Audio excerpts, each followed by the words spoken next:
Hola, ¿qué tal amigos de YouTube? En la clase de hoy vamos a explicar el comportamiento de componentes pasivos en corriente alterna. Cuando nos referimos a componentes pasivos queremos decir resistencia, bobina y capacitor.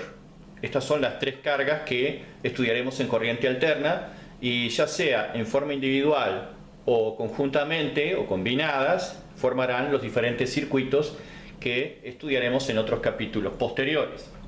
Vamos a comenzar con la resistencia.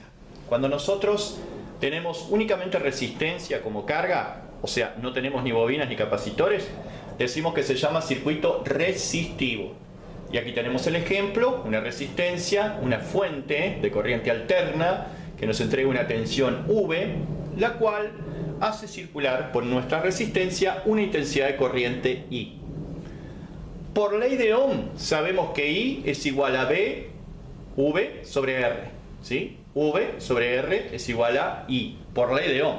Eso es exactamente igual que en corriente continua, porque además la resistencia se comporta de la misma forma, tanto en alterna como en continua. En cuanto a la potencia que disipa esta resistencia, es el producto de la tensión por la intensidad y se mide en watt.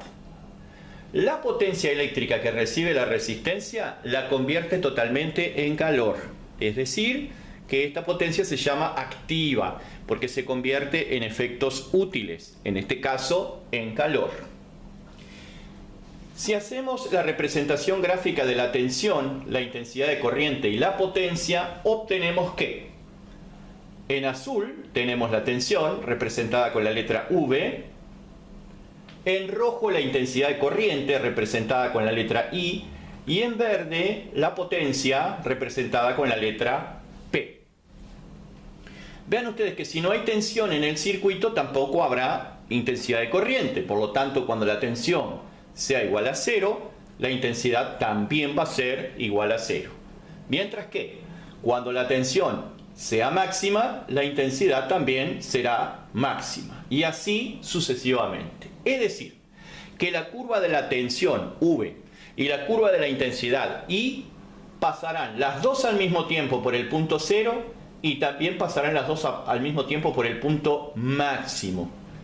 Entonces se dice que están en fase, ¿sí? Dos señales están en fase, o dos magnitudes, en este caso variables, están en fase cuando pasan por el punto 0 las dos a la vez y pasan por el punto máximo o valor de pico las dos a la vez. Así tenemos entonces que la intensidad sigue, por así decirlo, la trayectoria de la tensión. A su vez la potencia, que es V por I, si multiplicamos V por I en este semiciclo, los dos valores son positivos, más por más, la potencia también será positiva. Y en el segundo hemiciclo, si multiplicamos V por I, ambas son negativas, menos por menos más, o sea que la potencia va a ser positiva. Y así sucesivamente. Así que en verde tenemos la curva de la potencia, en azul la de la tensión y en rojo la de la intensidad de corriente.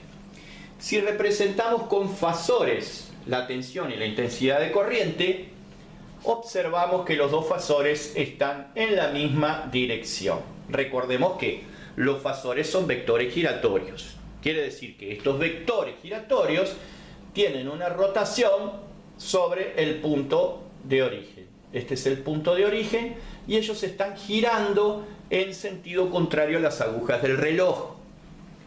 Por lo tanto, en este caso, como están en la misma dirección, un observador parado en cualquier punto de su trayectoria, de la trayectoria del fasor, lo que va a ver es que tanto la tensión como la intensidad de corriente pasan juntas por el mismo punto y en el mismo momento, lo que significa que pasan juntas por el punto 0, pasan juntas por el punto máximo y por cualquier punto que yo considere dentro del ciclo, ambas van a pasar siempre las dos por el mismo punto. ¿Bien? El ángulo que hay entre ambos fasores es igual a 0. Por lo tanto, el coseno de ese ángulo llamado phi es igual a 1. Esto es lo que sucede en un circuito resistivo. La tensión y la intensidad de corriente están en fase. Pasamos al circuito inductivo. Consideremos una bobina con núcleo de hierro. la cual se considera una bobina ideal, dado que no tomamos en cuenta el valor de su resistencia. Como sabemos, una bobina es un enrollamiento de alambre, por lo tanto, ese alambre conductor tiene resistencia, pero lo vamos a despreciar. Vamos a suponer que esa resistencia vale 0, es decir, se trata de una bobina ideal. Tenemos una fuente de corriente alterna cuya tensión es V, la cual hace circular a través de la bobina una corriente de intensidad I, de la cual hemos marcado el valor instantáneo, ya que, como sabemos, en corriente alterna la intensidad varía, cambia su sentido permanentemente, lo mismo que su valor. En este caso, la bobina va a representar una oposición a la corriente llamada reactancia inductiva, que se representa con las letras XL. Quiere decir que I es igual a V sobre XL, es decir, intensidad es igual, tensión sobre reactancia inductiva. Si quieren, pueden suponer que la reactancia inductiva en este caso es equivalente a la resistencia, si bien físicamente no tiene nada que ver una magnitud con la otra, pero al menos se parecen en el sentido de que ambas oponen una oposición, es decir, ofrecen una oposición a la corriente. Entonces, así como en el circuito resistivo era V sobre R igual a I, acá es V sobre XL, que vendría a ser las veces de R, es igual a I. ¿Bien? Reitero, físicamente no es igual la resistencia que la reactancia inductiva. Son magnitudes físicas diferentes que se producen por fenómenos diferentes que vamos a hacer luego un estudio pormenorizado. XL, reactancia inductiva, es 2 por pi por frecuencia por inductancia. La inductancia es un coeficiente característico de cada bobina que tiene que ver con sus aspectos constructivos, ¿sí? O sea que cada bobina tiene su correspondiente inductancia. Y hay también bobinas que son de inductancia variable, pero no es el caso. F es la frecuencia, la cantidad de ciclos por segundo, o hertz, y 2 por pi es una constante. La reactancia inductiva se va a medir en ohmios, como todo aquello que se opone al paso de la corriente se mide en ohmios, ¿verdad? La resistencia, y en este caso también la reactancia inductiva. Q es la potencia, llamada potencia reactiva, que es V por I. Solo que acá no hay potencia activa, porque la bobina recibe la potencia eléctrica y, así como la recibe, la devuelve a la red y luego la vuelve a tomar. O sea que se trata de una potencia oscilante que la bobina intercambia con la red de alimentación. Toma la potencia eléctrica, crea un campo magnético. Luego, cuando la corriente alterna desciende, ese campo magnético se derrumba y la energía es devuelta a la red y luego es tomada nuevamente y así sucesivamente. No hay disipación de calor porque consideramos que la bobina es ideal, o sea, tiene resistencia cero, y si no hay resistencia no hay disipación de calor. Por lo tanto, la bobina pura, ideal como la estamos considerando, no va a tener potencia activa sino una potencia reactiva, que es una potencia oscilante que la bobina intercambia con la red de alimentación. Se va a medir en voltios amperios reactivos o volts ampere reactivos, var con V. Esa es la unidad de la potencia reactiva que se representa con la letra Q y que se diferencia de la potencia activa en que no produce efectos útiles. Si vamos a las curvas de tensión, corriente y potencia, vamos a tener tensión en azul, ¿sí? Tensión en azul, que es representada con la letra V, intensidad de corriente en rojo, representada con la letra I, y la potencia reactiva Q en color verde. Entonces, fíjense ustedes que si consideramos como referencia la tensión, aquí empieza en el punto 0, y cuando se cumple un ciclo finaliza por aquí, serían 360 grados, un ciclo completo. En cambio, como la bobina produce un efecto de retardo, que no lo vamos a explicar en este video, pero que luego lo explicaremos en otra ocasión, la bobina produce un efecto de retardo sobre la corriente no va a iniciar inmediatamente que aparezca la tensión, sino que va a tener un cierto retraso.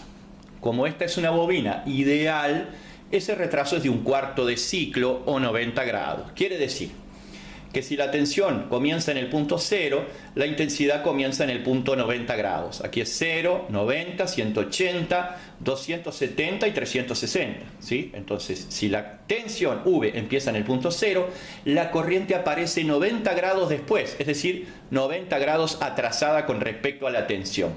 Eso hace que cuando la tensión vale 0, la intensidad no valga 0, sino todo lo contrario. Fíjense, aquí cuando la tensión vale 0, la corriente, la intensidad es máxima. Y cuando la tensión es máxima, la intensidad vale 0. ¿Cómo puede pasar eso?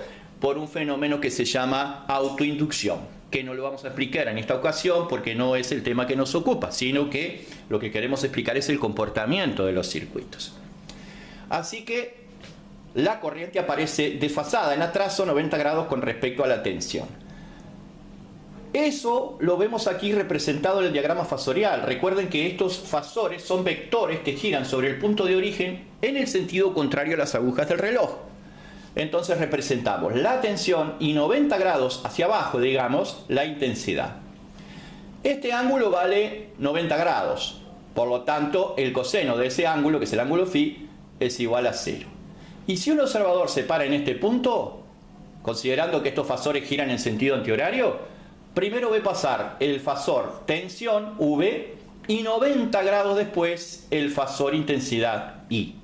Esa es la manera de representar que la tensión y la corriente están desfasadas, con la corriente en atraso 90 grados con respecto a la tensión. En cuanto a la potencia reactiva, si la vamos representando cada un cuarto de ciclo, fíjense que acá es V por I, ¿verdad? V por I. Entonces, si V es positiva e I es negativa, más por menos, menos. Q es negativa. Aquí, tanto V como I son positivas, más por más, más. Aquí, la I es positiva, pero la V es negativa, más por menos, menos. Aquí, tensión e intensidad son negativas, menos por menos, más. Aquí la tensión es positiva, pero la intensidad es negativa, entonces más por menos, menos. Quiere decir que la potencia reactiva sigue una variación sinusoidal, lo mismo que la tensión, lo mismo que la intensidad de corriente en el circuito inductivo.